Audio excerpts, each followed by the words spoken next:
Welcome to HearthBreakers with your hosts Monk Business, Dorothor, Sunny, and Hirudra.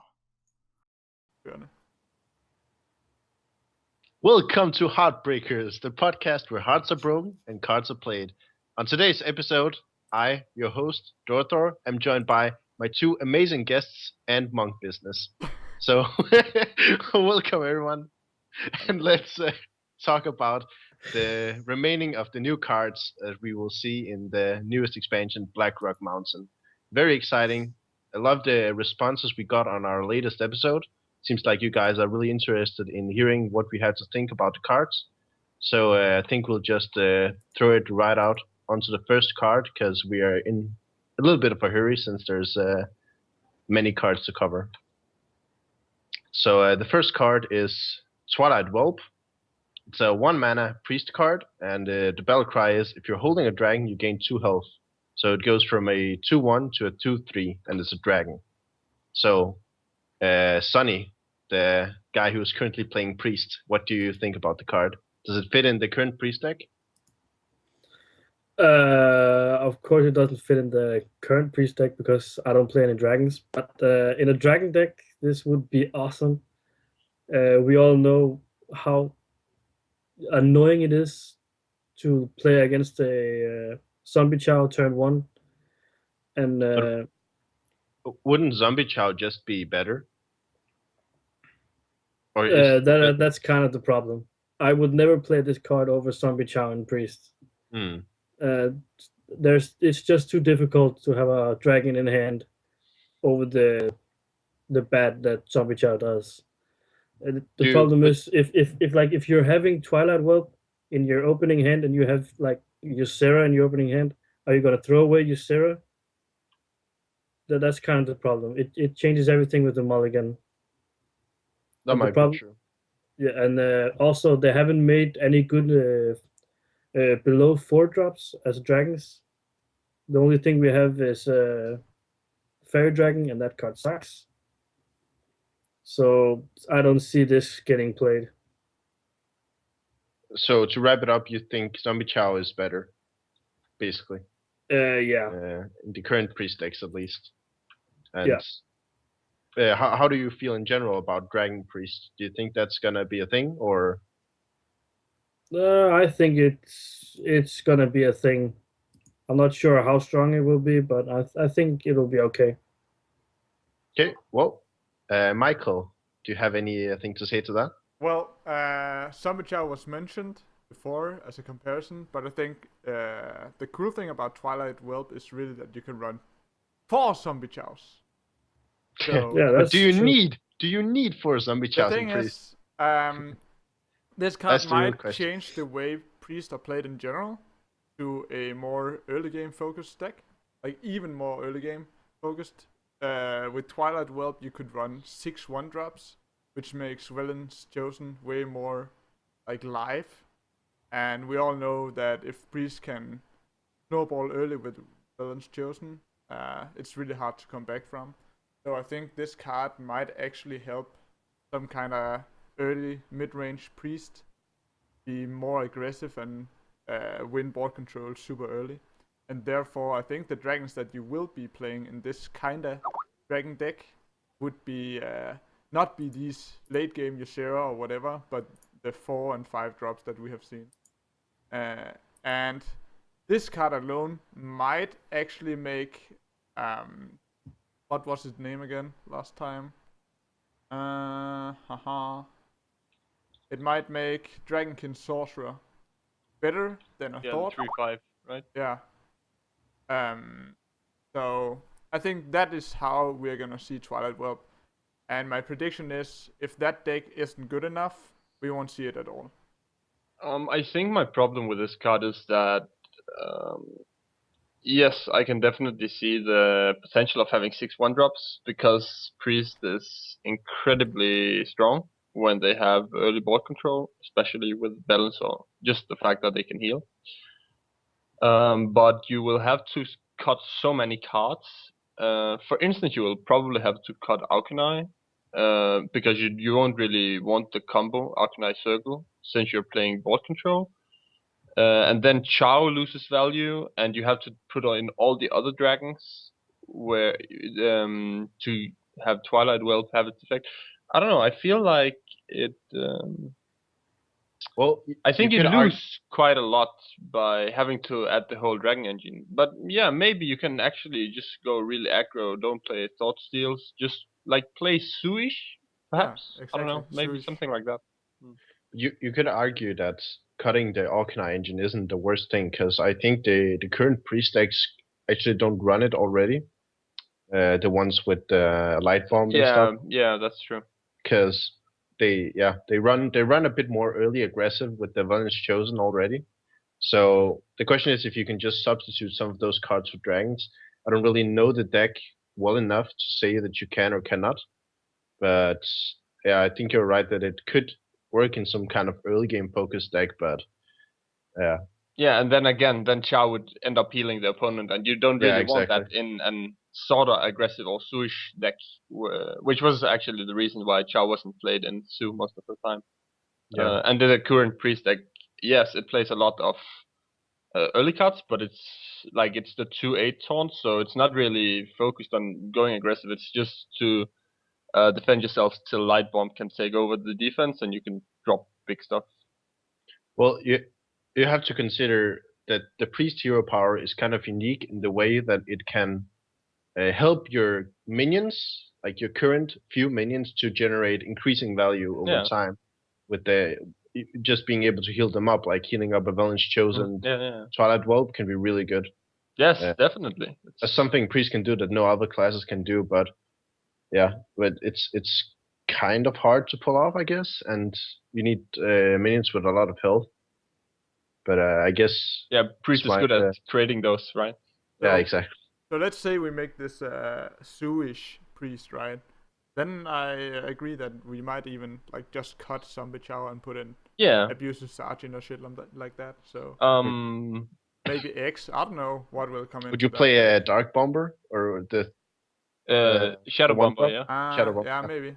Maybe the thing is, if you make the comparison to Mage right now, there isn't that many strong cards compared to Mech Mage, but Priest does have access to these finisher cards like Dark Bomber. No, what's the name of the card?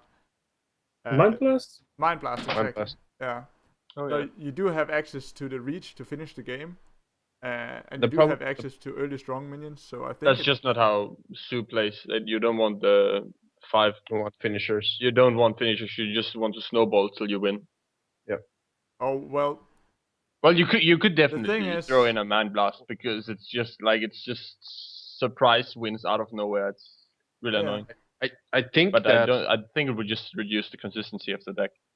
Yeah, I'm pretty sure that if you were to create some kind of priest zoo, you would have to carefully consider every single card, since like Warlock, you don't have the hero power to draw cards. So if you draw one of those inconsistent cards early on, it can really hurt your curve in general. But yeah, I think we covered this card. Let's move on to the next card. It's a Resurrect, another priest card for 2 mana. You get to summon a random friendly minion that died this game. And that also, I believe, applies to things you have stolen with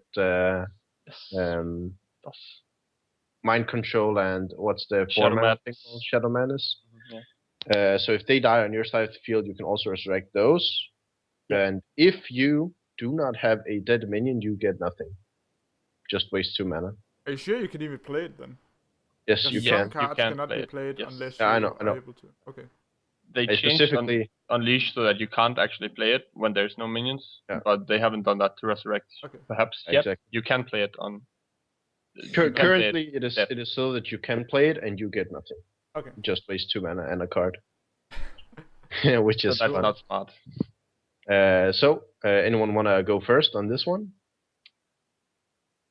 Sure. Yeah, I can take a word. I stole it from you. I think the card is actually quite decent. The problem is that it's maybe too slow, and that you have to really consider every card you put into the deck. First off, you probably don't want too many early drops, and you don't want to put in I've tried it because this card is actually out already. I've tried it with Sludge, and you just end up getting the 1/2 slime, and that makes you really depressed. Oh yeah, you can actually get that as well. Yeah, so you have didn't to actually think about that. consider every card you put into the deck, and it kind of limits some of your choices. However, you can work around it, right? You can just take Senjin instead of Sludge, and it's not that big of a deal. But you have to alter your deck quite a bit. It's really strong with Injured, of course, because you resurrect it as a 4/7. And in general, like if you just get a minion that's not like really bad, like the 1/2 slime, it's really strong. It's a minion for 2 mana. You can get anything. Like you can get Sylvanas for 2 mana. It's really sick. I think but it's a 2 mana card that doesn't necessarily play very well early game. It's RNG. Yeah, that too. But you can it's an RNG. You can kind of choose what like the odds of, if you play a lot of strong minions, you will have high odds of getting something good and probably low odds of getting something bad, right? And a lot of dead cards. Yeah, it adds to the whole. Well, Priest has always been sitting with a lot of dead cards. Yeah, Priest is very. It has always been the one responsive deck. But yeah, I don't know. This card isn't responsive to the opponent. It just doesn't play very well the first, I don't know, 3 or 4 turns, or well until your 3-drop died, kind of. I agree. Michael, go ahead. Yeah. Now a disclaimer first. I don't play much Priest, so. So basically, we shouldn't listen to you at all. No, don't listen. But I really, currently, if you have any quarrels, you can go pause. Don't pause. Just mute the podcast. Go out, get some water, and come back, and he'll probably have stopped talking. Anyway, go ahead, Michael. What's with all this hate, man? Well, it follows up a little bit on what Hiroto said. It's cool to get Sylvanas 2 times. But in general, I don't like Resurrect, really. It's one of those cards where it's a 2 mana card that you cannot use until turn 8. And it just sits there in your hand and does nothing. And if you're already playing a late game deck, you could just substitute it with other late game cards. Like, you could just play that Ysera that you didn't play or whatever. No reason to get 2 of 1 strong card when there's so many strong cards to have access to. And the variance is kind of like Unstable Portal, but you cannot play it on turn 2. Which is why I don't like it. It's very mana efficient. Mostly you'll get something 3 mana or plus, so it's mana efficient, but yeah, the RNG, I just don't like it, and it will sit dead in your hand most of the time. But I haven't played with it, and it's been out, so just a theoretical opinion. Yeah, I don't know. I'm quite well, I disagree with your opinion, comparing this to like Ysera, or Mind Control, any late game card, because this, I don't know, just because it has late game potential. First off, yes, I agree, it has RNG factors, so it's not really easy to play with, like Unstable. But the thing is, you can actually play it on turn 4 if your 3-drop died and you don't have any other play, where Ysera necessarily sits in your hand till turn 9. And sometimes that may be bad minion, like you can get a cleric, but that cleric might be enough to just stall till you can live. Yeah, I can understand that. I think we were actually discussing this card earlier, where we talked about putting it in a more late game-ish priest deck, and when you think about it, it actually is quite possible, because you don't need to play any quote-unquote bad minions that you can get it out with. The worst minion you could like afford to play is the cleric, and even that isn't too bad. Yeah, you'd probably play 2 clerics and then only 3-drops and higher. Yeah, 3. I don't know, maybe 1 pyromancer, something like that. You could play two death guards, 2 injured, Valiant's Chosens for 3-drops, and Organize, like 4-drop Senjin. stuff like that. Like most of the priest cards anyway are spells, so I think priest has a lot of possibility to substitute different cards that do sort of the same thing, and you can work a deck around this card. Where I actually think it could see play in a common priest deck with a few cards substituted. Yeah, I can see it, but I still don't like it.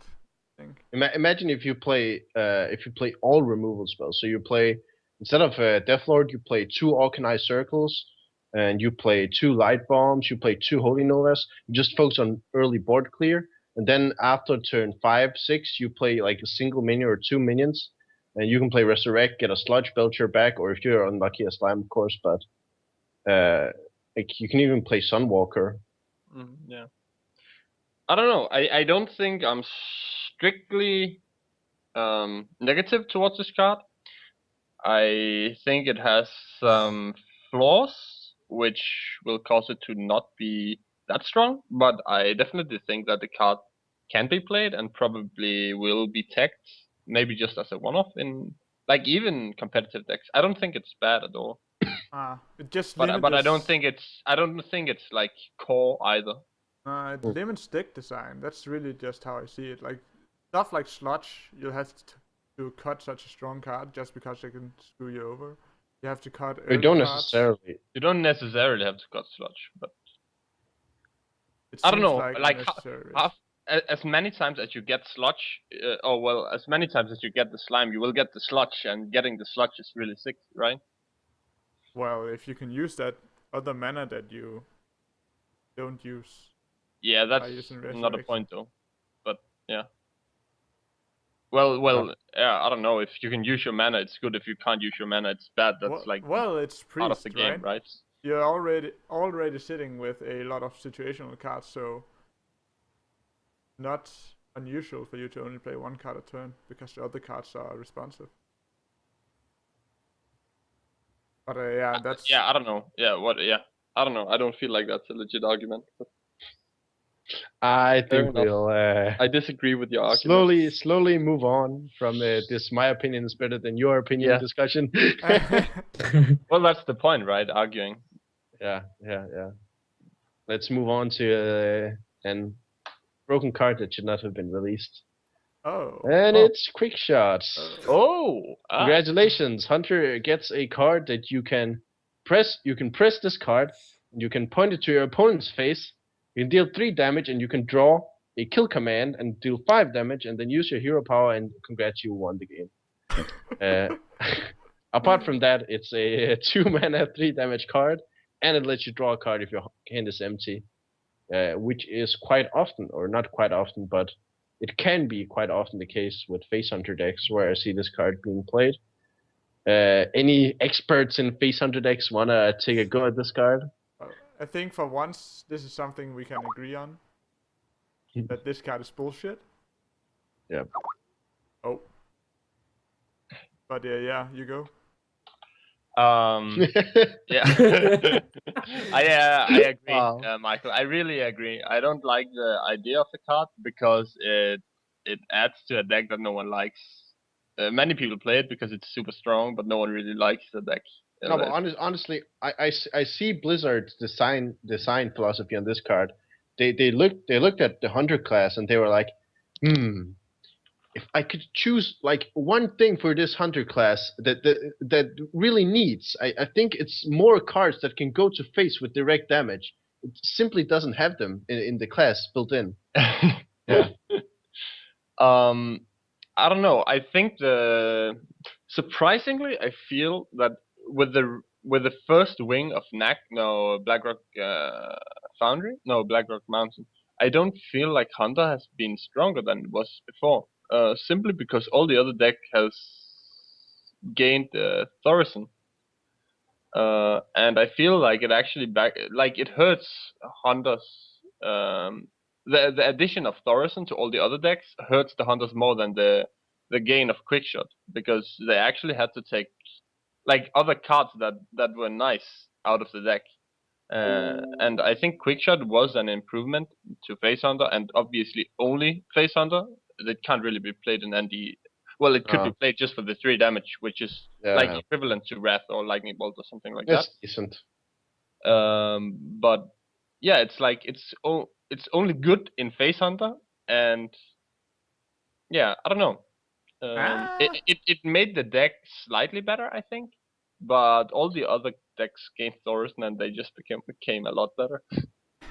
Well, the thing is, I don't think the card is only good in Face Hunter. It's still just a Dark Bomb, right? Yeah, that's good. The point. You could like play it in, I don't know, control, just to clear the board early. Yeah. And then you have that situation where, okay, I can overcommit a little, but then I get a card back, so it's not that bad. Those situations will happen in mid-range or control.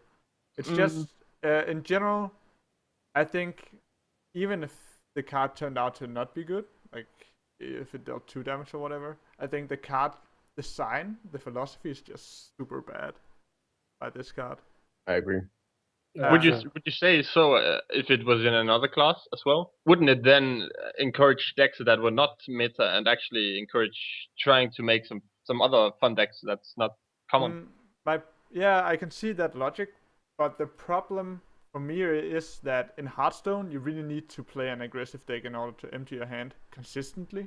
Yeah, like the Pala spam shit. Yeah, exactly. If you're playing a Control Hunter or Paladin Control or whatever, you will have cards in hand. You will never get Mostly 0. you will have 5 or 6 cards in hand because you want to have options and you want to have these big drops and whatever. So the design is the same I mentioned from Core Rager, where the card sucks, but the philosophy, the design behind the card is just such a bad idea. And then they go ahead and put it in Hunter, which is just so obvious that it's a bad idea. But yeah, I don't know. Shot is crazy good. Yeah. Well, by that definition, I'd say that Core Rager is more in line of what I'd like to see with like some different I guess paths to a class, like different ways to build a class.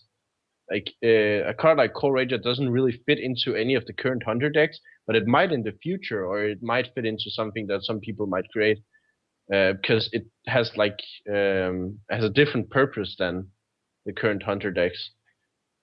Well, yeah, it's not like it's not really. It's more of a value card, but it's a situational value card where this card is so blatantly obvious, like. I feel like it's too simple. Like two mana deal 3 damage. Hunter didn't need that as a class. Like they have the hero power to 2 mana deal 2 damage. Yeah, it's funny because the idea behind these cards is that you rely on top decking, right? So instead of making calculated decisions with the cards you have in hand, you put yourself in a spot where you just each turn, oh, what did I get? I got this card, I guess I'll play it. Oh, what did I get? I get that card, I guess I'll play it. And it just doesn't make interesting gameplay. That is true. That's an interesting point. With this card, would you have been more happy to see this card having the draw effect if you had like more than 6 or 7 cards or so in your hand? It's hard to say. Because well, then of course, it's kind of reverse. Like then we already have Mountain Giant that does that and Twilight Drake. So yeah, I guess more of those could be. But cool it would enough. be it would be well, and it would encourage a deck that doesn't really exist. Yeah. Yeah, I don't know. I prefer encouraging diversity in decks. Yeah. And this card doesn't do that. Yeah, it kind of just buffs existing.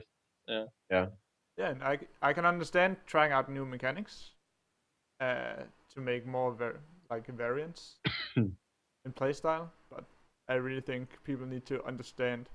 It's kind of like Blizzard already said that they won't do discard effects, right, from your opponent's hand because it's unfun.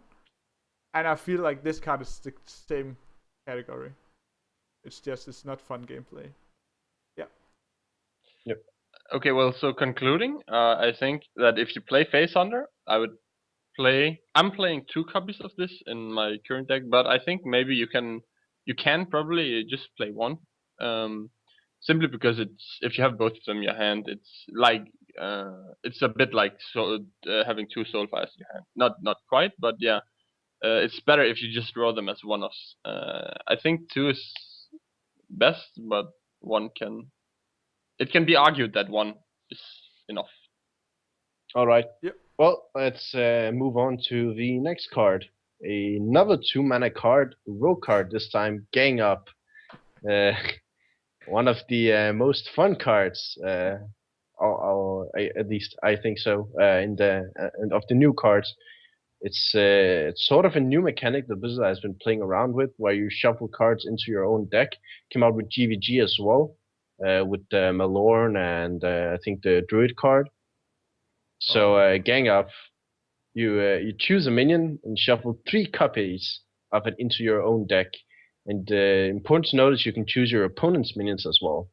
So I've seen a few threads on Reddit where people play around with this card, but have you seen anything, Mr. Sunnyboy? What do you think about the card? It's a cool card. It's a very slow card. Just to talk about it in the beginning of it, people thought it was too slow because you get it into your deck and not into your hand. It's not like the Mage Seeker duplicate. Of course, it's a extremely strong card for Mill Rogue, which people are playing on ladder right now. It's just it's what that deck kind of needed to be a more competitive deck, other than just a fun deck to play. I will actually try out this card at some point in Control Rogue, where I play BGH and Sabotage and stuff like that. But it's mostly just a Mill Rogue deck card. Yeah, well, I've seen you. Just to clarify, on Mill Rogue, you use it on the Cobalt Oracle, yeah? Oh yeah. Yeah, I guess so. So I guess that kind of makes sense because you get to use it and you get to draw more cards, and hopefully you draw another Cobalt Oracle and just spam them. So yeah, sounds kind of cool. I've definitely played against it, I think, once. But Michael, did you have an opinion? Yeah, definitely. Now, Sunny mentioned Control Rogue. I think in general, like, I like the card design, but I think the card is weak. Because it's basically, if you're playing in a control deck, you're using a card and gaining nothing, and the nothing that you gain might, like, the effect of Gang Up might not happen until 7 turns in. And I think that is why we only see it in Mill Rogue right now. And it's really good in Mill Rogue. Actually, insanely strong in Mill Rogue. Just because you have the option of sustaining a bigger deck than your opponent. You said something interesting there. You said that it's not good enough. So what would you change about the card to make it good enough? Is it the mana cost? Is it something about the effect? Would you, I don't know, make it draw a card, replace itself? Of course, that would make it better, but... Yeah, it's fun because it's one of those where I really like the idea behind it. The idea that you can build your deck while you're playing the game is really cool for me. Because it's something that you couldn't do in physical card games where you I take these cards out of nowhere and put into my deck and start shuffling around or whatever. So it's a really cool idea that I like that Hearthstone is using. And if it had to be competitive, like I would actually claim that it might become competitive just because you can use it on the opponents. Yeah. Nah, I think just because you can use it in Mill Rogue on the the Murloc thing. Oracle. Yeah. Yeah, Oracle, exactly. Because that specific interaction is really good, and Rogue could already kind of play Mill Rogue, and with this card, it's just, hey, I can now play 8 Codelight Oracles. Cool stuff. Which Shadow Step? Yeah, it's really 10 Codelight Oracles. And the value is insane. And that idea is, like, the reason those cards go well together is because Codelight Oracle draws you card, so you might you thin your deck and you're able to draw into the copies that you put into the deck. Yeah. Whereas in other control decks, it might just be too slow. You put in 3 Dr. Booms and you never see them, and then you die. On the other hand, you could see them, but you would rather have had like another good card when you had Gang Up instead of using Gang Up and getting nothing. So it's one of those cards where it might be, I think right now it's cool with Oracle, but we might actually see some kind of interaction that is even better. But like right now, outside of Oracle, I don't see it being used, and it's cool. It's cool to have cards that you can only use in some decks and that are really good in those decks. You're talking about using this on big minions like Dr. Boom and stuff like that. I see this card being used on situational cards like Big Game Hunter or Healbot or stuff like that. If you have I have Big Game Hunter in my control rope. If I see I'm queuing up against a warrior or a warlock or something like that, I'm gonna use this on my BGH, just so I now have 4 BGH now in my deck. But in that specific situation, like then you wait to turn 8, right? BGH something, so you actually get some value. Then you gang up, and then he plays his next big minion, and there's no guarantee that you will draw into the Big Game Hunter. And now you could have had. But there's no guarantee that he's gonna draw into the other mountain giants or stuff like that. He had his whole like 8 turns, right? In Control Warrior, if we take that example. He had 8 turns to draw into 2 of those. So he dropped one, big game it, he drops another one. Like, and you just use Gang Up because big game is situational. I understand the logic. With Healbot, we already see that in Rogue, where often you put it on Healbot. But I think Gang Up is really good in Rogue because your deck is so thinned out. So you have a high chance of drawing into those cards. But yeah, sure. Chris, did you play against it on ladder? Yeah, I've played against. I haven't actually played against the Rogue, which you speak so positively of. But I've played against it in like in more ordinary Rogue, and I really wanted the card to be good. I really wanted it to work. But every time they played, I just feel like, okay, they didn't kill me. That's nice. Okay, they didn't really do anything. Like they copied my Sylvanas and put 3 copies into the deck, and it just didn't do anything. Because I don't know. I played Druid, and I just out-tempoed them because they wasted 2 mana, and like they wasted a card even.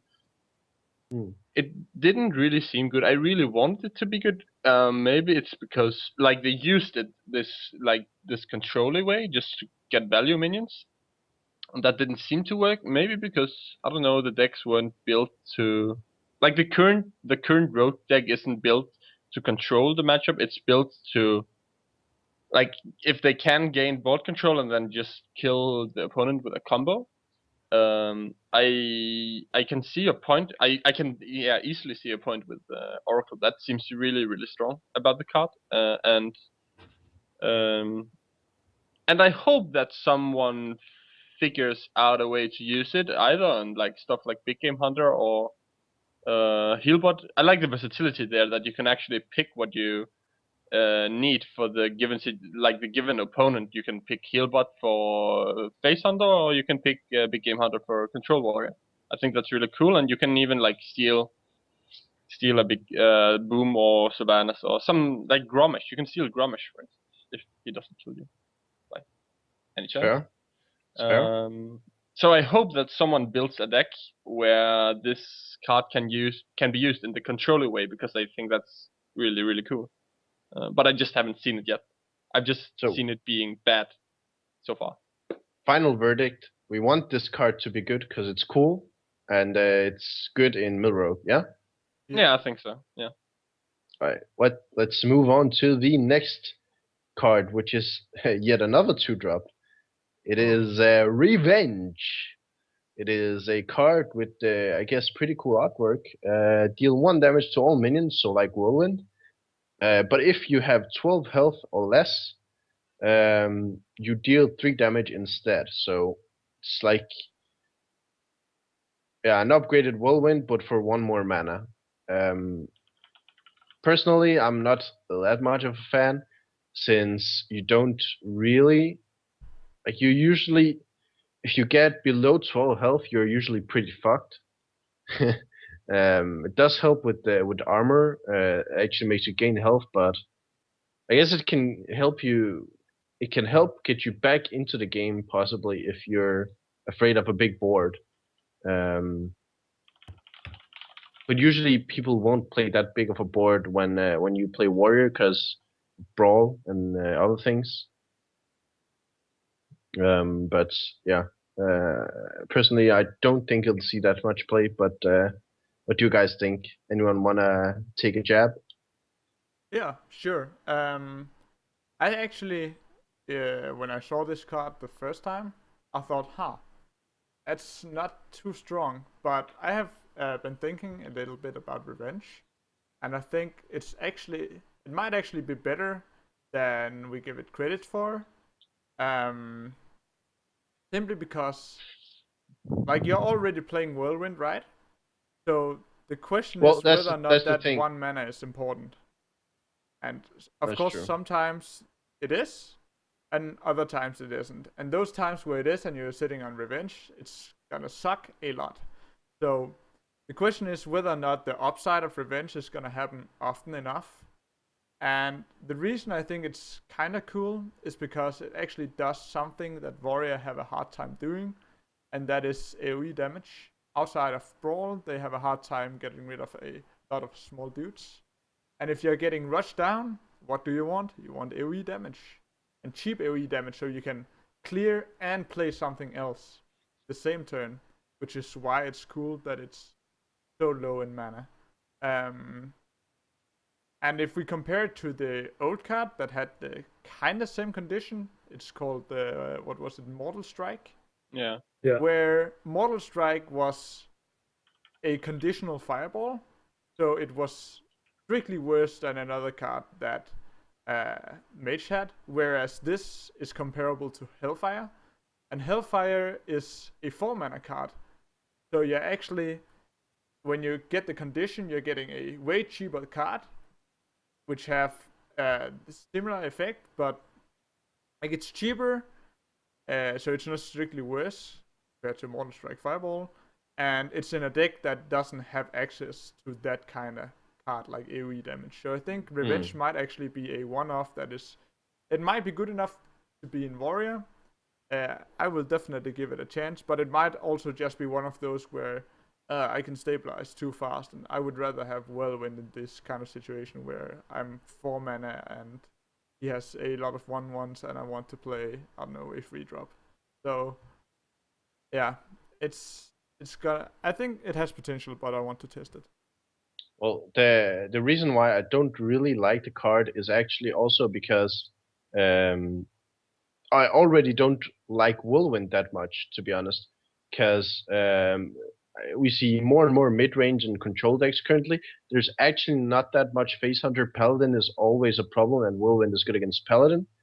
But when I tried to make a control warrior deck, I was thinking about cutting Whirlwind completely.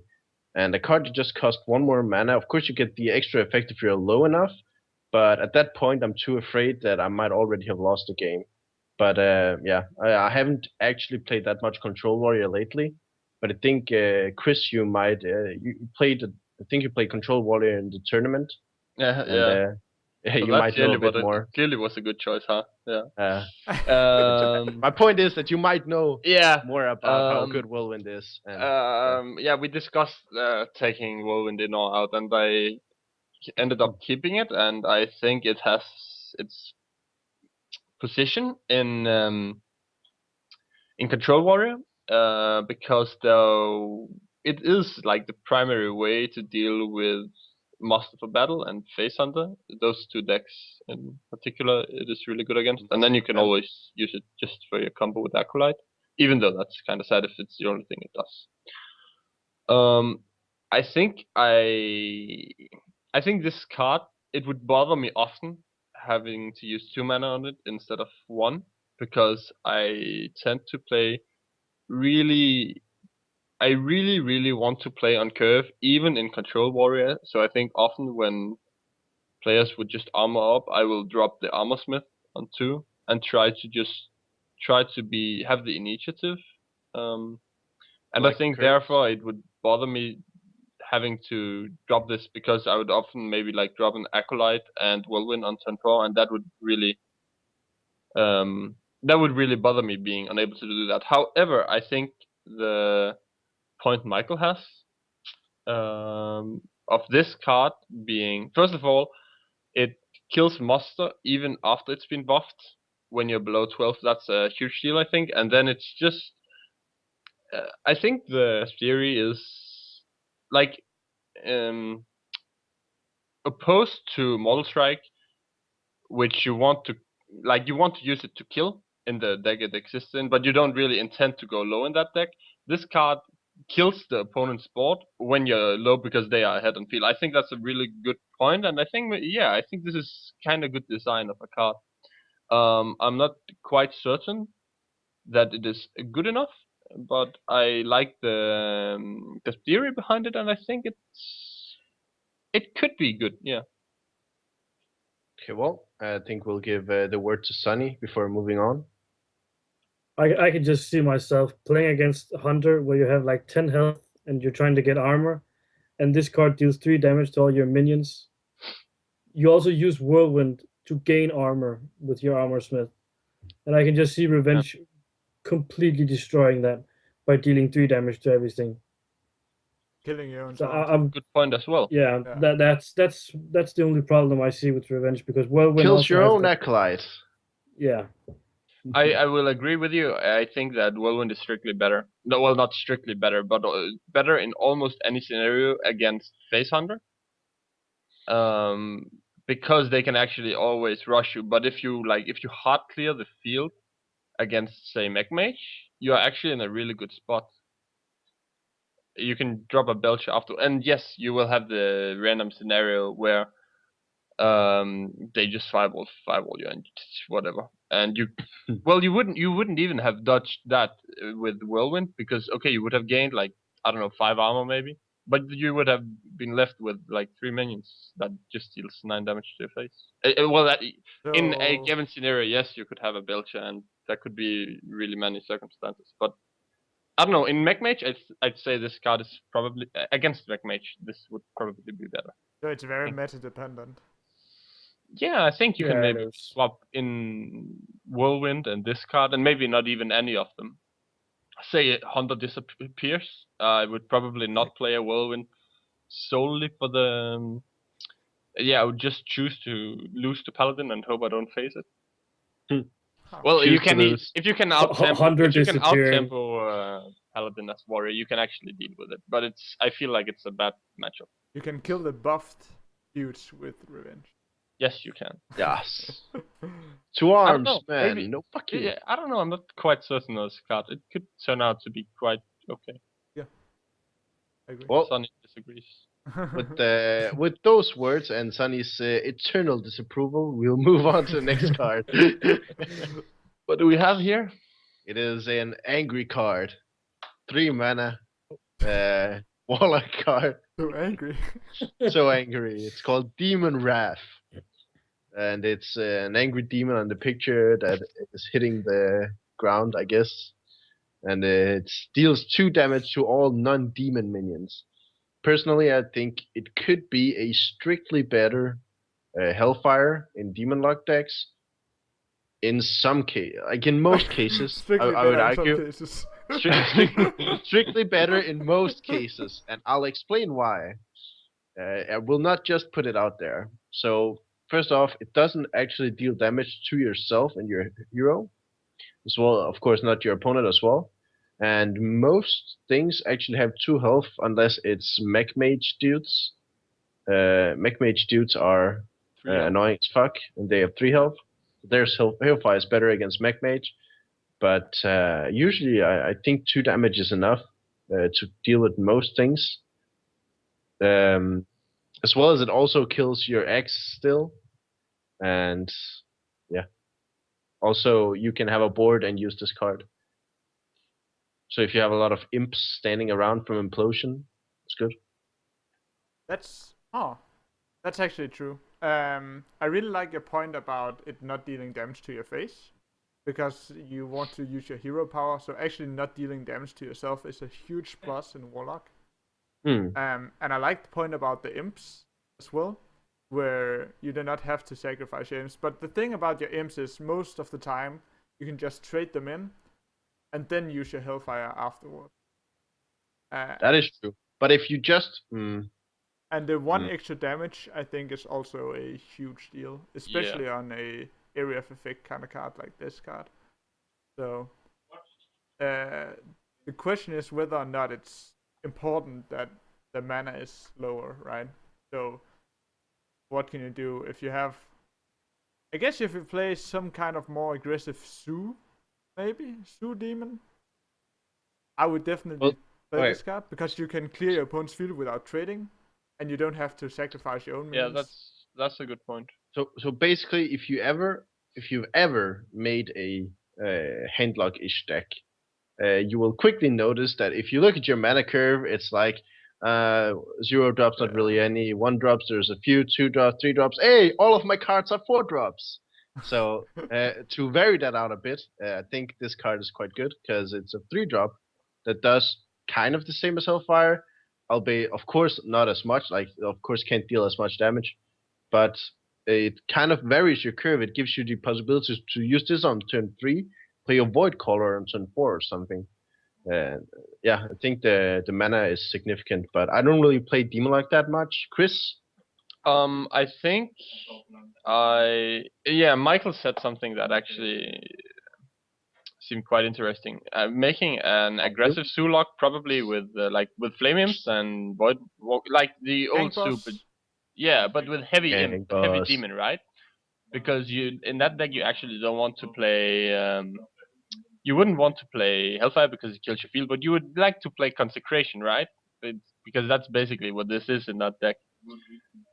However, in the current demon handlock thing, I think I would play Hellfire over this in either of the versions, with Egg or with Twilight Drakes. Like, there are 2 different versions. Because Hellfiring the field with your Void Caller is actually really strong, because it allows you to kill most of the field, leaving your Void Caller with 1 health, so you can trade with the last minion that survives on the opposing. Well, then you can do it. You can do that turn 5. Yeah, well, you can even coin out the Void Caller on turn 3. That's not my point. The point is that your Void Caller will actually quite often survive, so you will be able to set up the field where you have a Void Caller, a free like all your mana, and the opponent will have quite a big field. You can Hellfire and trade your Void Caller in afterwards and get the effect. But wouldn't you prefer your Void Caller to be healthy? No, not necessarily. Yeah. No, of course there are attack, scenarios. Yeah, but if of course it like there are scenarios. I don't know. I just feel like, but you would rather have you'd rather have the dude out so you can like keep hitting with it. Like, My point is that you can get the Void Caller effect, so you get a new minion out. Of course, yeah. After having cleared the entire field. But you're not. Are you that much in a rush to get the minion out? Like, if your Void Caller survives, you can just keep trading. It's just so much. It's just so much value just to get the other minion out. Before it gets silenced or something like that. It's the one way that Demon Lock really out tempos anything. If they get the card out, no one can really follow on tempo unless they have the big game hunter. Say they get Mal'Ganis out or another Void Caller for that sake. It's important to mention that you're not in a rush to use the effect, but you are in a rush to clear your opponent's minions. Yeah. And if you use a Hellfire and something of your opponent is gonna survive, chances are it's a big minion which hits more than 4 anyways. So most of the time you're gonna tank all that damage on your Void Caller anyways, because you want to clear the board. You want to clear the board because you want to use your hero power a lot, so you don't want to take a lot of unnecessary damage. So you want to clear the board, and your guy is gonna die anyways, so it doesn't matter if it's on 1 or 4 health. And that is. I guess the real question is if it's sufficient with 2 damage to clear the board compared to 3 damage. I don't think it is. I would play Hellfire over this in the current Warlock decks, I think. What? Fair enough. But I do like it in a aggressive demon deck where you couldn't play Hellfire. Yeah, but in all other situations, I think Hellfire is better. All right, let's look at another fiery card. Let's move on to dun dun dun, Druid of the Flame. From the volcano, how come? Yeah. Huh. So the artwork is obviously a hot night elf. Kappa Kappa. 3 mana. Choose one. Transform into a 5/2 or a 2/5. So it's another one of those Druid transform cards. Who would have thought? Does it actually transform into anything specific? Yeah, is it a beast? They're beast. Alright. But no effect. Yeah, of course. So, what do you think about this card? Personally, I don't really like it. What do you guys think? Well, I don't like it either. I really wished that there would be some kind of choose one eventually where one of them had spell power, but we haven't seen that yet. I really want some kind of moonkin something transform into that shit. Oh yeah. Eventually, I think this card is it's just one of those. Hey, I got stats and no effect, and I do nothing for Druid. But it's a better Magma Rager. So please fix Magma Rager, man. Actually, there's a lot of Druid cards that are better other cards because those other cards just sucks. The thing is, I would rather most of the time we're gonna make a 2/5, right? And I would actually rather have a 3/4 than a 2/5. I would rather have the stats closer, but still in favor of health, because you can actually there's so much you can kill with 3 attack that you cannot do with 2, especially with all the Make Mage kind of cards. There's a lot of minions that have 3 health, and there's one situation where I can see this card being okay, and that is if the Beast Druid deck takes off. Otherwise, I don't see it. Yes. Fair enough. Chris, do you have a beastly comment about the card? I have maybe a bit tame comment. Wow. I think I like the idea of giving Druid a 3-drop minion because they had the Grove Tender, that's true. But I actually considered adding this. Yeah, I know shade. In the current Druid deck I play 4 3-drops, 1 big game, 1 MC tech, and 2 shades. And I considered taking the MC tech out because I just altered the deck slightly by adding another Force of Nature because of the Thorison, and that kind of I feel it. I would rather have a solid 3-drop to just drop on the field than have something with that required the opponent to have 4 minions, because I felt like I would actually be more aggressive than I would with my former build, and therefore I would just prefer strong board presence. Spider Tank. However, I don't feel. There. Yes, I could play Spider Tank, but then again, the 1 health. I feel like the situations where the effect would trigger of MC Tech would outvalue it. I think I feel like this card should have been that card, but I don't think it's strong enough. I feel like it should have been my 4th drop in a deck that simply wants to play curvy and doesn't rely on the on removal of the opposing field other than just trading, but I don't think it's strong enough, simply. I considered Grove Tender, but then I figured I flamed that card so much that I probably shouldn't put it into my deck. But I could actually see the point of Grove Tender, though, because if you can draw 1 card, so you have more to Thorison, stuff like that. Anyway, this card, I don't think it's good enough. I like the versatility, though, that you can, against aggressive decks, you can make it a 2/5, so it trades really effectively with, say, Knife Jugglers, all other 3/2s, and you can make it a 5/2 against decks that doesn't like necessarily have an out on turn 3. Okay, like every time it's a choose one, we undervalue it. The value that you can get from actually making a 5/2 when your opponent just innervated out Lothar and he doesn't have removal for it, you just gain a lot from it. I see the point they actually made with this card. It's to buff the beast droid, because you make a 2/5 that will survive for you to play the Cobra thing. Yeah. The problem is that BGH is still in pretty much every single deck.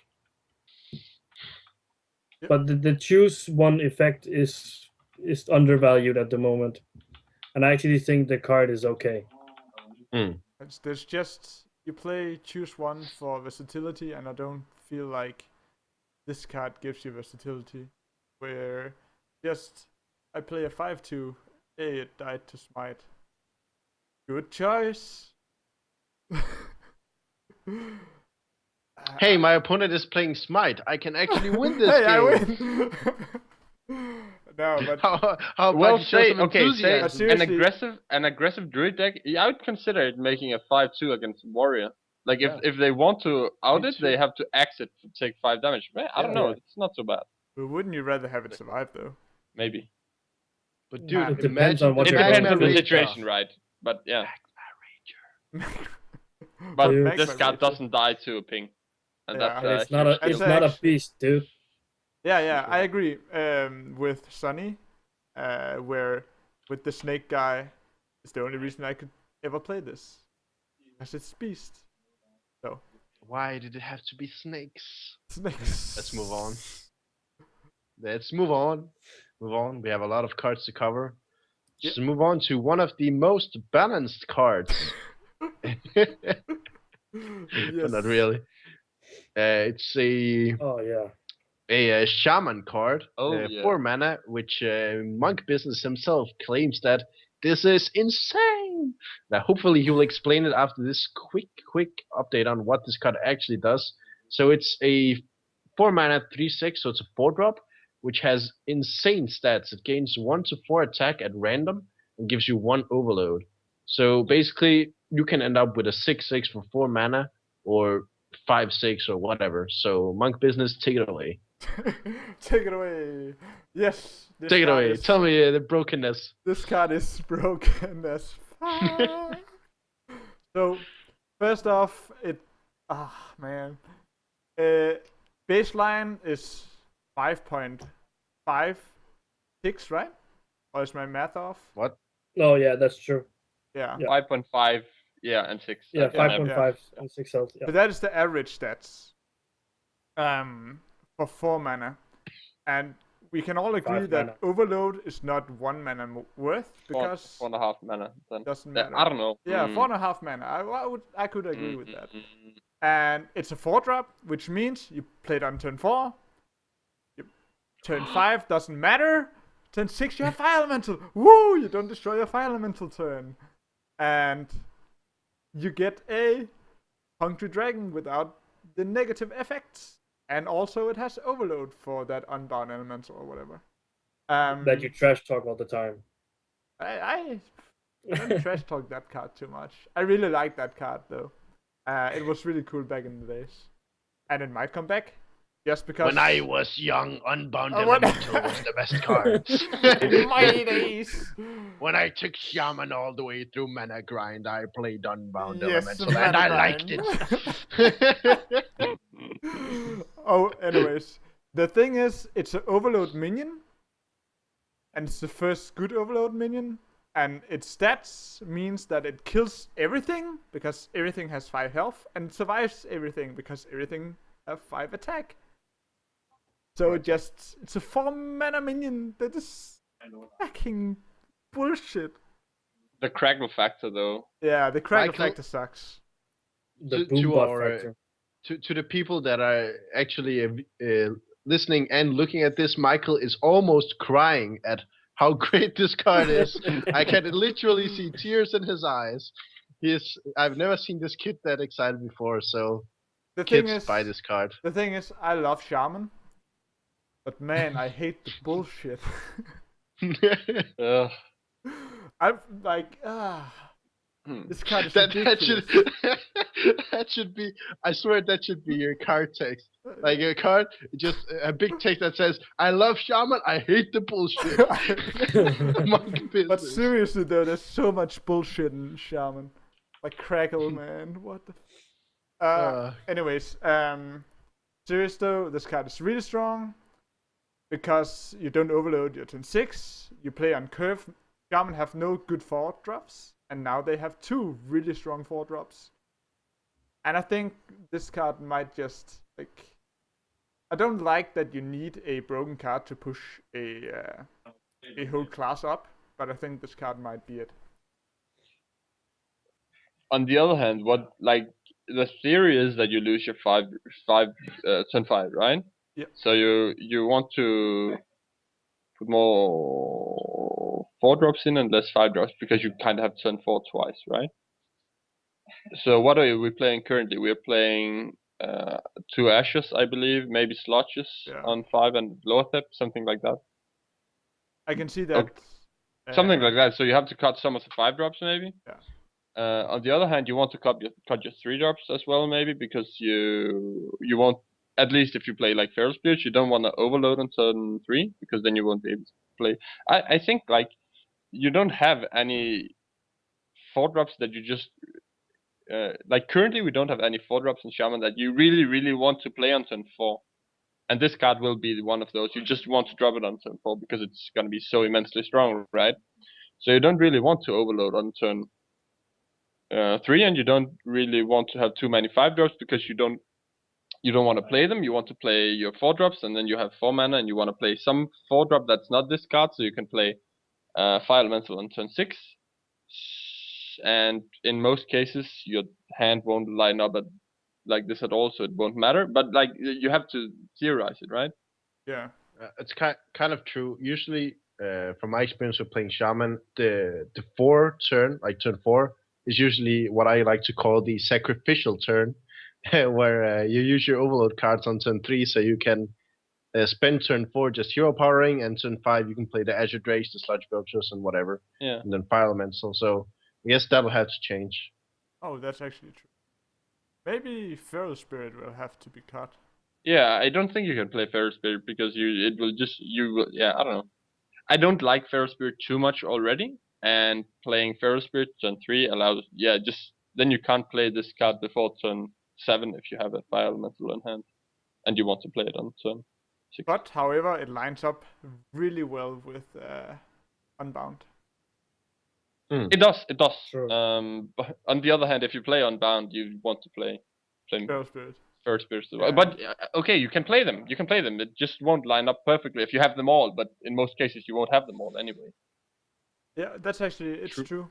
Because you're already not playing 4-drops, it might be a problem because you need more 4-drops to play this on curve. Yeah, I agree with you. I think the card is really strong. But I think that we can't just say that it's just insanely OP. I think it's good. And I think that in many cases it will be really strong. But I think you have to alter your deck slightly. Yeah. You guys are just playing the wrong decks. You just play Shredder and you play Defender of Argus instead. Yeah, that's true. I agree. I already play that. It works extremely well. I actually play that as well. Shredder, like this card and Shredder, so good. Yeah. And then you have Defender of Argus instead of Defender, Sludge. yeah. Like even if you give this card Taunt, yeah, I agree. That's actually, it's true. It just alters the way you look at Shaman because currently there's it not used that to be many 3 and 5 drops. So now you sacrifice turn 4 with Feral Spirit Not or whatever. anymore. But now you change that because this card is so important. So yeah, alter your entire deck to be more focused on 4. Cool. Well, let's move on to another broken card. At least I seem to think so. So we are looking at a Paladin Dragon. It's the Dragon Consort. A battle. So it's a 5 mana for 5 mana 5/5. Also has the Tribal Dragon, and on top of that, the next dragon you play costs 2 less. So basically, you can play this card, and on turn 6 you can play an 8-mana dragon, or on turn 7 you can play a 9-mana, whatever. So it also does not have to currently be in your hand. You can just play it whenever. Like you play this card, and then if you have any dragon in your deck, next time you want to play it, it's gonna cost 2 mana less. It's not dependent on anything. It's just there. It's a battle cry, so you can't really stop it. So all in all, seems pretty consistent. Seems pretty good, and I'd say another feather to the Paladin dragon deck hat. Any control Paladin players out here?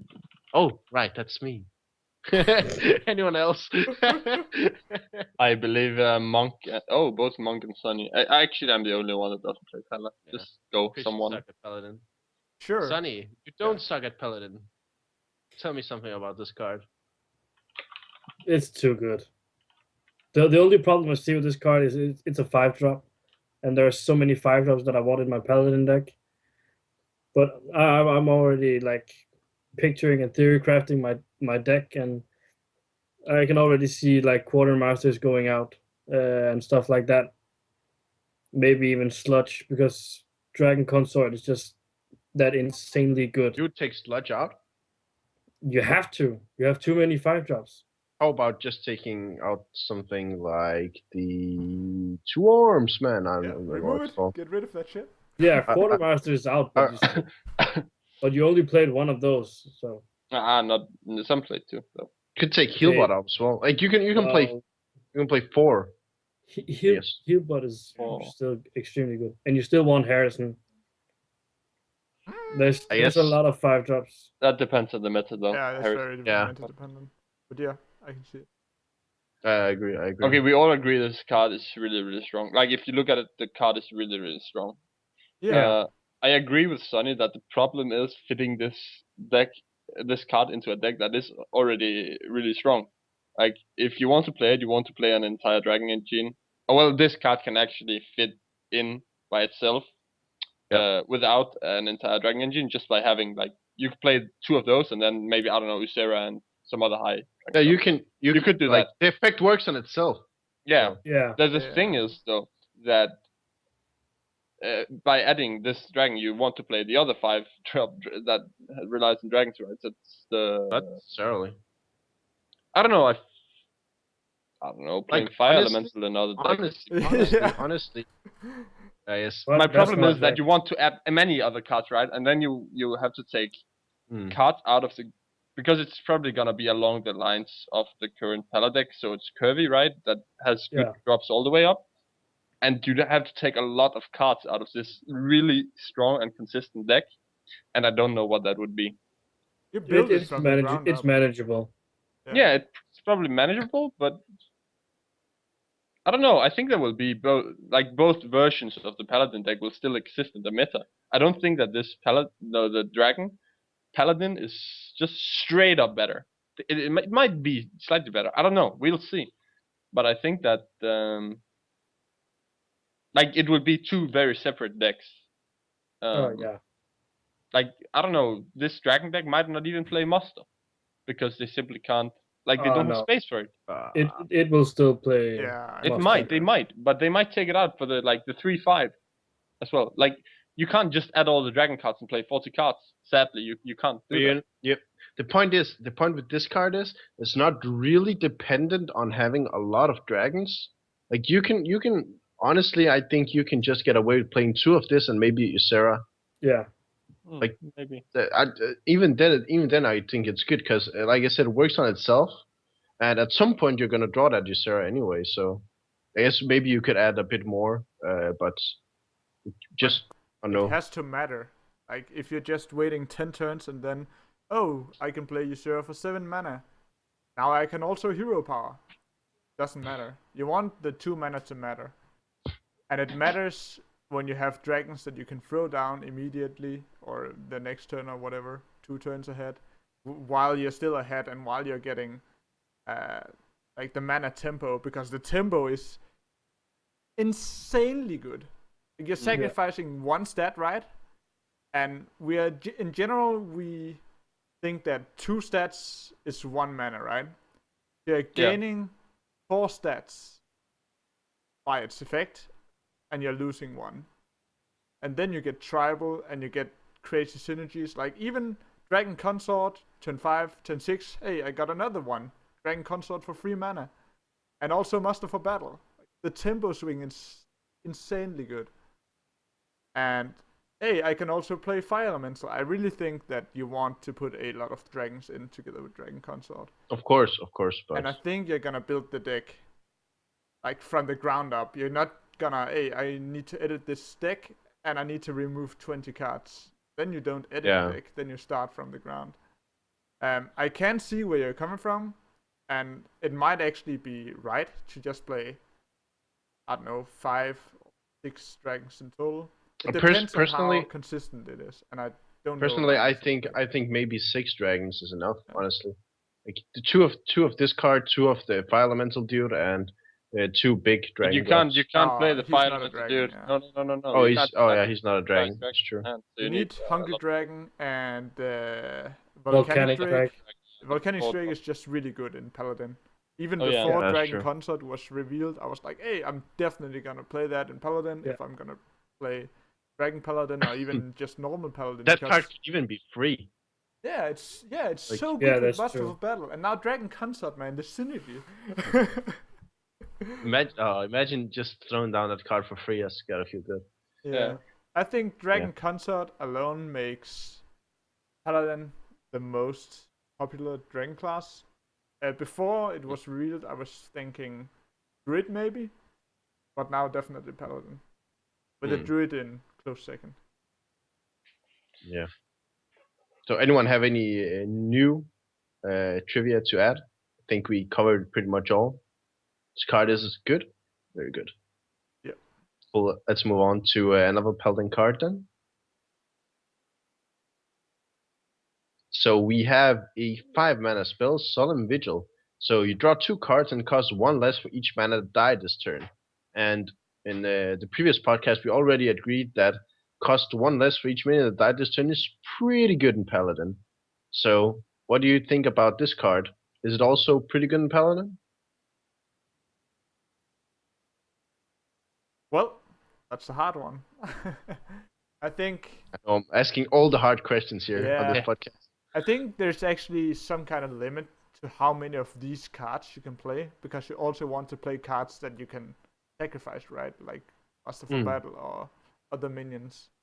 And you also want to have a somewhat consistent curve so that you can play out minions without falling behind and they clear everything. You want to be able to end your start your turn with minions on board, right? To be able to use these kind of cards. So you want to curve out so your opponent cannot just get board control and you're far behind. And therefore you cannot have too many of these kind of cards. Because, well, at some point your deck is going to be inconsistent. So I'm actually not sure if you want to stack up on those. Like, I think you might play some Vigil in a more control-y oriented version, and you might play Volcanic Drake in a more, like, slightly more curvy, maybe more mid-rangey version. And I'm not sure you're gonna combine them. You might play 1 Vigil, 2 Volcanic Drake, but it's very hard to say without playing it, because it's one of those, I change 1 card and I play 20 games, it's not working, I change 1 card. It's very hard to say because it's all about consistency, whether or not you draw it dead a lot or it always just, it works. Well, coming from just having played a lot of Control Paladin, I'd definitely say that it's really hard to come across consistent draw power in Paladin. Because currently you have Lay on Hands, which most people use, and it's kind of like a fail-safe, because it does cost 8 mana, which isn't all that great, but it does give you some kind of draw power, which is really hard to come by in Paladin. Personally, in my deck, I played 1 Lay of Hands and 1 Acolyte. Those 2 were... I still felt I kind of lacked some draw power, and honestly, I feel like this card could definitely replace Acolyte, and possibly replace Lay of Hand as well. I would consider taking out one Acolyte and one Lay of Hands for 2 of this card, but I would have to test it a bit more. But definitely agree with what you're saying, that you can't play too many of these cards, and I know you have to also consider that if you have a really great turn where you can trade a lot, you can throw this card for 3, like for 0 mana. Yeah. And then it doesn't mess up. Then it doesn't mess up the other cards. So, yeah, that's true. It's like true. if you have a lot of dudes out, I think it might actually, even just because Paladin is one of those decks where you have it play for most of your early turns, and you're only running out of cards in the late game where you mentioned mana doesn't matter as much. Yeah. You mentioned the 8 mana. I already forgot it. The 8 mana heal draw. Yeah, Lay on Hands, exactly. There's a lot of the time we actually use Lay on Hands and just heal 3 or 2 damage. Yeah, we curve just so to draw. well. It's just a draw, yeah. And in that argument, you could even play Solemn Vigil just as a 5 mana. Not even. I agree. Like in really late game scenarios, you can definitely just play, because in Paladin you have to consider that you are trying to conserve your resources anyway. So if you're sitting with the combo in hand, like with the Quality Consecration, I'd definitely throw out this card for 5 mana at this turn, draw 2 cards, play a dude, and then wait for next turn, or just use in Quality Consecrate, use this card for like 0 mana or whatever, because you have so much easy board clear, like at will. So like you can always play this card the turn you play in Quality Consecrate. Not okay. Well, if you kill 1 minion. True. Oh, okay. I guess if you have 10 I think mana, it is. yeah. I think it is fair to say that this card just straight up drawing is better than maybe better than Acolyte and Lay on Hands. But Michael said that sometimes you only like heal for 2 or 3 with Lay on Hands, and it's basically only for the draws. But there is also other cases where you use Lay on Hands only for the heal, and not only for the heal, but basically the Lay on Hands heal saves you and you win by that. So, but you can play. Paladin has the difference is that Paladin has a wide array of healing that you have access to, but doesn't have a wide array of draw power. So you can substitute the healing easily, but you can't substitute the draw power. So you can play 2 heal bots, and you can play 2 of this card, for example, instead of playing hands. Yeah, but then you just. But that's sacrificing then one you card limit to a lot of put in like 4 then you won't have space. No, of course, like I don't know. That's not what I meant. I'm not quite convinced about this card. I think that it is good, but it is not. I don't know. It's not auto include at all. No, definitely not. It's one of those where it might just be dead too often. It really depends on whether or not it's consistent. If you if you're sitting on it and you would rather have had like a 3-drop or a 4-drop because you're playing the curvy game, right?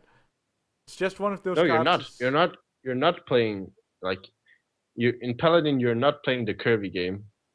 Depends on the build. You're not trying to get usually like in normal control Paladin. You're not just trying to curve every turn, because you're not that much concerned with board control, because you have a lot of board clear, and you usually just want your hero power if you can get away with it. Yeah, but that's how you curve. You want to curve out so you can use your hero power every turn. What? I guess. See, this is maybe because why I don't know. I just play them. I play Pala so differently from you. Yeah, at least the way I play Paladin is that I usually don't want to, like, of course, if you have a really good obvious play, like you have Sludge Belcher on turn 5 on an empty board, of course you play it. But if your opponent has minions and you have minions, like you usually just want your hero power, make them commit more minions, clear the board, and so on. Don't know. Feel admit about Master for Battle. It feels like the deck needs to curve. Yeah, I don't know. The thing is, if you sit with that guard hand, minibot into Master into Shredder into the 3/5 or the Quartermaster, I don't know. The deck just if it can curve, it just curves so insanely well. Yeah. And that's why I'm saying maybe you don't want Vigil, because it might obscure It might sit in those your hand hands. instead Yeah. of your Shredder or exactly. I don't know, some other. But it might also be that, But late game that top logic deck or that whatever. logic doesn't really apply, because then it would sit in your hand instead of lay on hands. Like, oh, you're not gonna use lay on hands anyway. Well, There's you bigger just chance you you might use consider this card. putting in 2 heal bots, and then you're just taking more spots. No, but you already play, like, okay, most players already play at least one heal bot. Yeah, they do. I know. So the thing is, you put in one extra heal bot, which most players already play. Like, some players play even 2. I play a Guardian and a heal bot instead. And then you put in this card instead of lay on hands, because you don't really need the lay on hands heal that much, because there's better heals. You also mentioned Acolyte, though. Yeah, Acolyte. But that, yeah, you can take. So if you take out lay on hands and Acolyte, and just keep the heal bot and the Guardian, and put in 2 of this card, I think it evens out pretty good. Oh. Like, I would take those 2 out in my deck and put 2 of this in. Yeah. I'm not totally convinced, yeah. but I'm not sold on the card.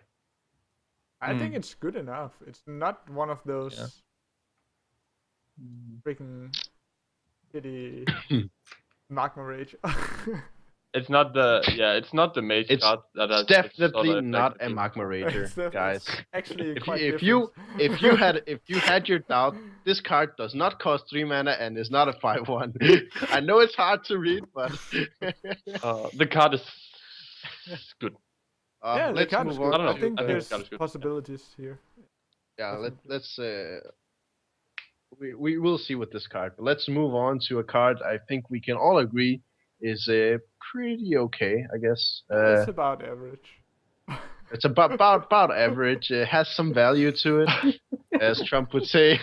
So we're of course talking about Emperor. Say it, Chris. Thaurissan.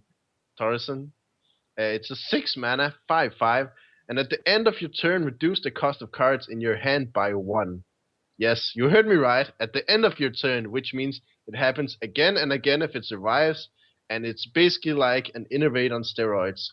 So, why is this card so complete fucking bullshit? Can anybody please explain why innervate is a good card? Guys, don't play it in your decks. It's not good. When you play Can anyone please explain why innervate is a good card and why this card is a more broken innervate?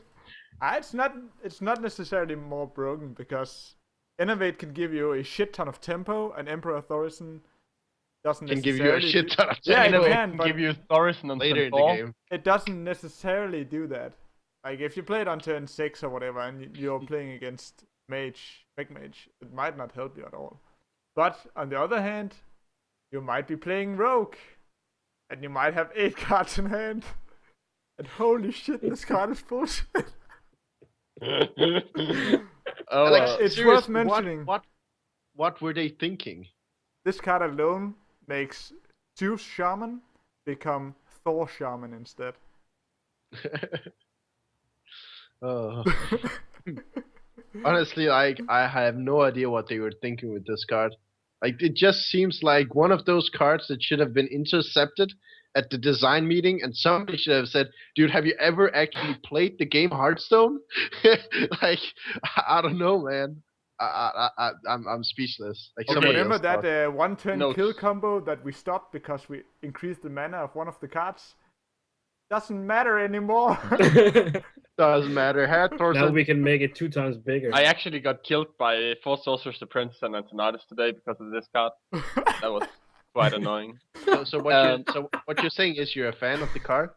No, I think it's too strong, but I like the idea of giving creating a card that is really strong in control decks that has a lot of cards in their hand, and allows them to if they manage to survive against really aggressive decks till this turn, they will be able to play this card, and it sort of has taunt because you kind of have to deal with it, otherwise you just screwed. And just by getting the effect of once, it allows you to get all the cards in your hand cheaper, and allows you to catch up more quickly against. So it helps control decks, right? Other than that, the card is stupid because it sets up for ridiculous combos right and left. It sets up for stupid stuff in Mage with Antonidas, as said, and Sorcerer's Apprentice. It sets up for, I don't know, if you get the effect of twice in Freeze Mage, you can do the Alex Strasser and kill on the same turn. You can do double combo just by getting in Druid, just by getting the effect off once. You can do Grommash Whirlwind X. You could do that before. I don't know. It just sets up for so many silly things. It's retarded. I don't know. Sylvanas into Brawl on the same turn. You can do Grommash, anything. You can do Grommash Revenge Execute now. Yeah. I don't know. The card is insanely strong, and if you have many cards in your hand after turn 6, generally you should play this card. Yeah. I agree. I think that pretty much sums up that broken ass fucking card. So let's move on to this broken ass fucking card. Nerve it. Oh, not slightly, quite a bit much. Well, who was it? I think I talked to a number guy who wasn't sure whether or not he wanted it in Druid actually. I think the point is in Druid that if you like, the dream scenario is that you start with both an Innovate and a Wild Growth. Yeah. And then once you hit turn 6, if you have this card, you actually have very few cards in your hand. Like, it's still even if 6, if you can just curve, it's good. But this card is really good if you have many cards in your hand. On the other hand, it helps. But it's harder. It's harder to weakness. get rid of. It's harder to get rid of if you get it out early. Yeah, of course. I would play it on turn 6, even if it only gets the effect off on like 2 cards. It's really good if you can curve into this card. Yeah, but it's better if you have many cards. And Druid often don't have too many. Like, it doesn't have as many cards in hand as Control Warrior or Handlock or something like that. With that being said, holy shit, I have died to combo so many times on turn 7 because of this shit. Well. Let's move on to some dragons. Yep. Are we on? There we go. We are on Mr. Chromagus. So it's an 8-mana dragon. 6/8. Whenever you draw a card, put another copy into your hand, and that works with like, even if you draw multiple cards. Like, if you draw 3 cards, you would draw 2 times. Like, you have twice as many of all the cards. Yeah. Yeah, exactly.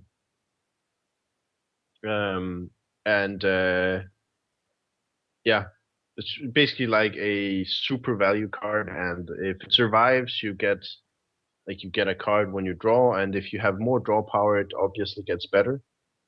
Yeah, hyper value dragon card. Anyone wanna grab? It's easy to compare this to Kel'Thuzad because it has the same mana and the damage and health. And but looking at this, it's a dragon, so you can combo it with Dragon Consort in turn 6. You can the bad thing with Kel'Thuzad is also you need to set up your board for the effects to go off. With this, you just need a card draw. It's much easier to get a card draw, or it's easier to have someone kind of let it survive a turn. So I actually like Chromagus. I actually think people will play this in a Paladin deck. I disagree with your comparison to Kel'Thuzad, because Kel'Thuzad is, if you get the effect off, you get a tempo advantage, and that's not the case. Like, with this card, you get like, more cards in your hand. The thing is, with Kel'Thuzad, you can get the effect off on a taunt, and if your opponent is an aggressive deck, they might not have response, and you just straight up win. I would much rather compare it to Sarah, where you sometimes actually have the draw ready on the turn you play it, and you get another card on the turn. Otherwise, with Chromagus, you have to wait till the next turn where you draw, and in that case, I'd say it's just straight up worse than Ysera. But it's also a mana cheaper. It's a mana cheaper, to be fair. Okay, but I think in most cases you won't really like you play Chromagus because you want a late game dragon, right? And you play Sarah because you want a late game dragon. I don't know. I just feel like Sarah is better in. Why not? I can't think of a deck where I would play this over. I agree. I agree that the effect might be better, but that's also like a definition of how good dream cards are. Because I'm of the... stop. We've discussed that so many. Yeah, but the viewers have not heard us discuss it. So basically, I'm of the opinion that dream cards are usually better for their mana cost than normal cards, which is true. But usually when you play Sarah, you're searching for a certain kind of dream card. Like you either want the minion or you want the Awakens. The Awakens is always good. And so with Chromagus, you actually get 2 of a card that's already in your deck, which can give more value. Like if you draw Ragnaros, you have 2 Ragnaroses. And that might be better in that situation. So like, it's not strictly better, but it can be better. You can also get 2 Circle of Healing. Yeah, I don't know. Yeah, you can. I don't know. I just feel like with Sarah, you have 20% chance to get the best card in the game, right? And then you have 20% chance to get a 0 mana sap, which is generally also quite good. Then you have 2 minions that's totally overvalued in stats compared to the mana cost, and you have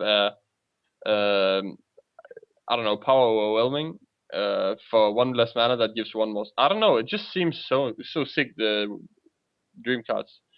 I think it's. Of course, you have situations where you can get a card from Chromagus that's naturally built into your deck because it's in your deck already, right? But I don't. I think. I don't know. I just feel like the dream cards are so strong, and you get 1 for sure every time you play Sarah. You don't necessarily do that with Chromagus. But okay, no, that's true. The instant part of the effect is definitely better. Yeah, I agree. But the 1 mana less is a big deal, and the better stats is a big deal. That English. Deal. Big deal. That deal, yo. And also, you can play both. Why not? Yes, both? Yeah, you will play both in Paladin, in the Dragon Paladin. I just have a question. If you have Chromagus down and you play Ysera, do you get 2 dream cards? Nope. No, it's gonna... Well, doesn't count drawing, I guess. It doesn't work for Thor Seed either. Currently, I think Ysera is called drawing, but they will change that wording. Okay. I believe. And this is the reason they said so. Yeah. Okay. To avoid Fair confusion. I think the thing about Chromagus is it has to survive 1 turn, and there's a lot of 8 drops that does something immediately. This has been the problem the entire time. But this is extremely hard to kill. Yeah, I know. It's not. It's not like. It's like Kel'Thuzad. Yeah. I don't know.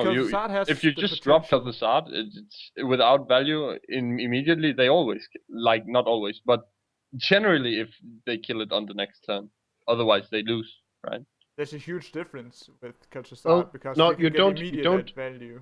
But this card is one of those where if you have nothing, this card is actually better because there's a chance that you get some value in the long run. In a top decking situation, this card is better. Yeah, I agree. Yeah, and okay, fair enough. I agree.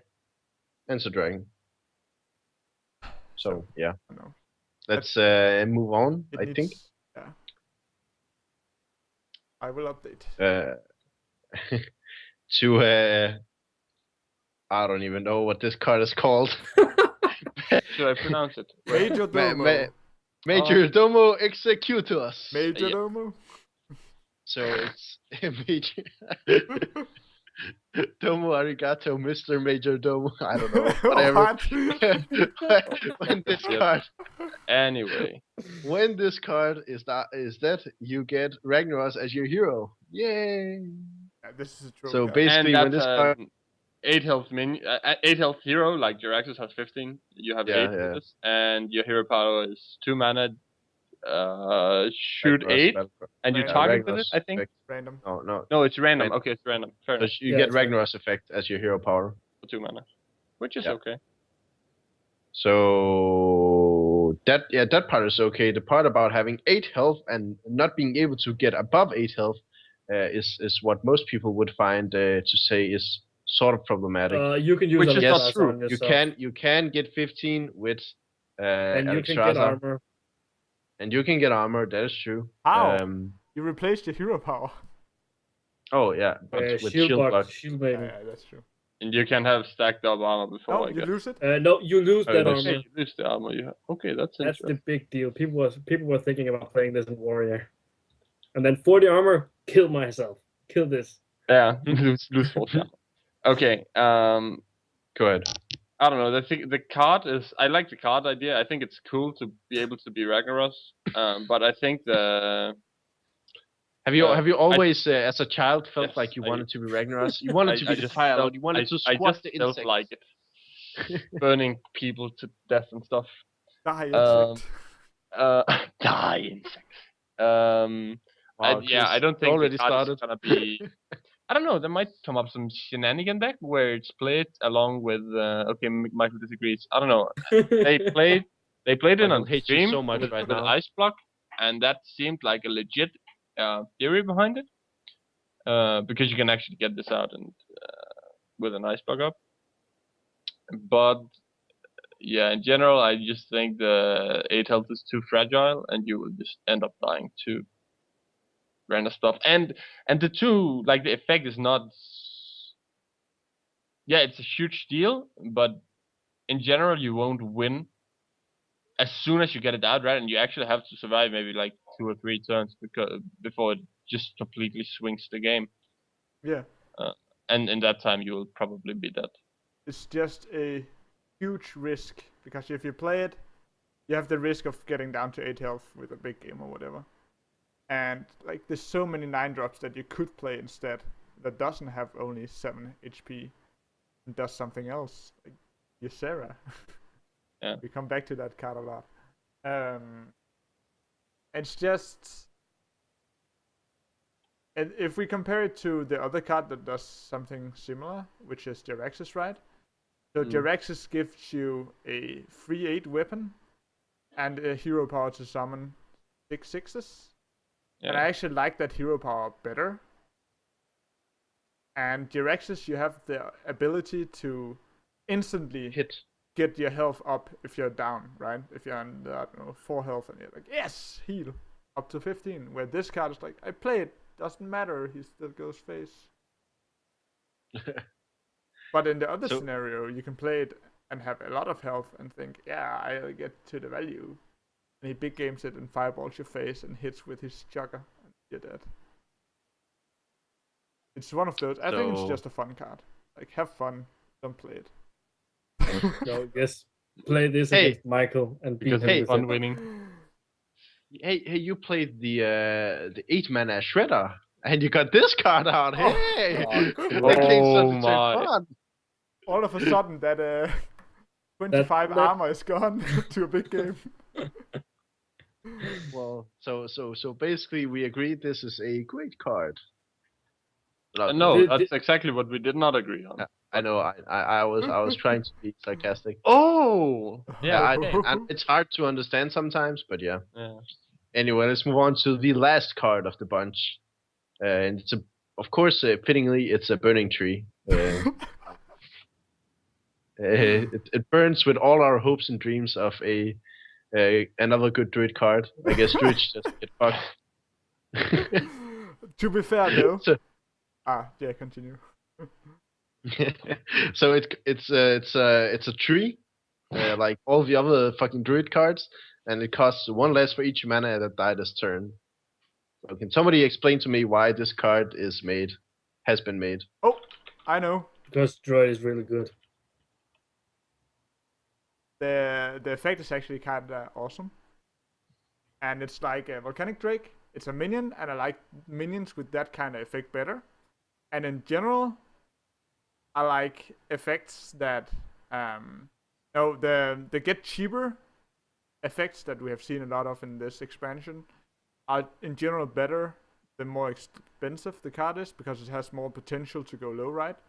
And it has more potential to go on curve, because this card is one of those where you can play it on turn 5 or 6 or whatever, because of its effect. Whereas Volcanic Drake, you have to build up your board first and then get it out for cheap.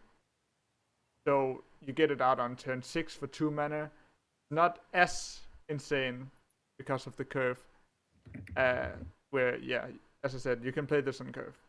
The other thing is it's a better top deck. But it does the big game hunter. Oh. Yep. And therefore The you do not play nemesis. the burning tree. Do it.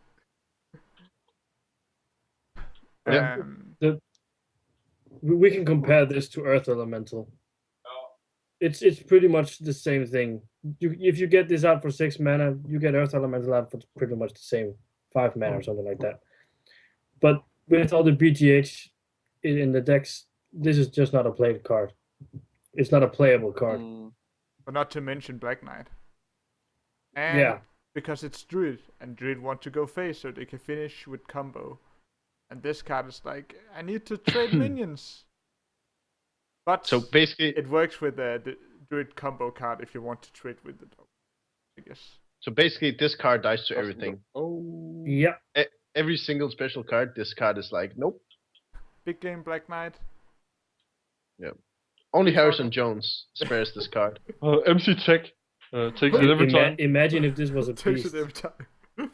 Imagine if this was a beast. I don't know. I think What? you guys are. I don't know. I feel like this card is not extremely bad. Yeah, I said so. It's pretty. It It's is okay. It's extremely okay in bad. arena. Sonny Okay, no. disagrees, but he always does. I think this card has potential, but you need to like. The thing is, it would be better in Paladin, right? Because you don't have Master. On the other hand, there are Druid versions that play like Teacher, but I am not quite certain what I would take out of that deck to make it. I don't like the point is I don't think I would end up playing it, but I don't think it's. You need a completely different kind of Druid deck to make this good. Because I don't know. I think you need something like what you were playing, probably like Spiders maybe and Teacher, something like that. It could be played in, but then again, I think it is just too weak. Maybe it should have been like 6, 8, maybe for 8 mana, something like that. Then it would have been a lot better.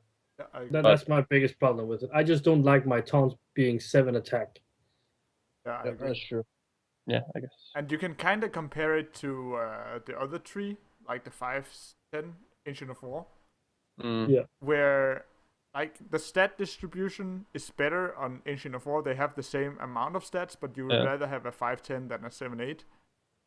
And the other card is 7 mana as well. Like Volcanic Lumberer, 2 minions dies. It's kind of the same. And that I think that's about average. 2 minions dies, and you get the effect. I don't know. I think you can build a deck so that it's cheaper on average, though. Yeah, but It's I think hard. But it really still hard in dies to Druid. big game. Very hard in. No. Specifically You Druid. just can't play the common deck. That's the whole point, right? You can't play like the standard Druid. You have to build your deck around it. Yeah. But then again, just play standard Druid because it's probably better Yeah, that's true. if you want to. But like, I don't know. If I didn't have very many cards and I drew this card in a pack, I don't know. I could definitely see a deck with limited cards It's not where I would build around this card. I don't know. I could see that. And you, then, yeah, I you don't. will get this 100%. In a pack. Oh, Not in I a pack, probably though. won't get it in a pack. That's a good point. I'll probably get it when I complete the Blackrock Mountain. That's a The good thing point. is, it does not have synergy with your hero power like Paladin. Like Volcanic Drake, you reduce the mana cost with 2. It's a pretty okay card, and it's a dragon to boot. You reduce this card with 2. It's still not quite there. Fair enough.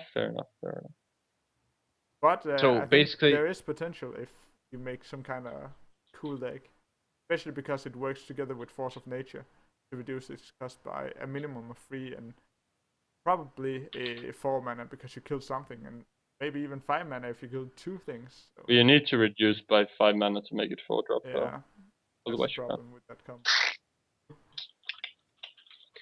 Cool. Well, Yeah. I think pretty much concludes all the cards for this time. It was kind of a long rant. I think we covered how much time did we actually take? Like About 1 minute. 1 hour and more than 45 minutes. Yeah, so it's not all too bad. Definitely, like there's a lot of cards, and we like to go kind of in depth on them. But yeah, I guess we hope you enjoyed it. And smile and wave, boys, smile and wave.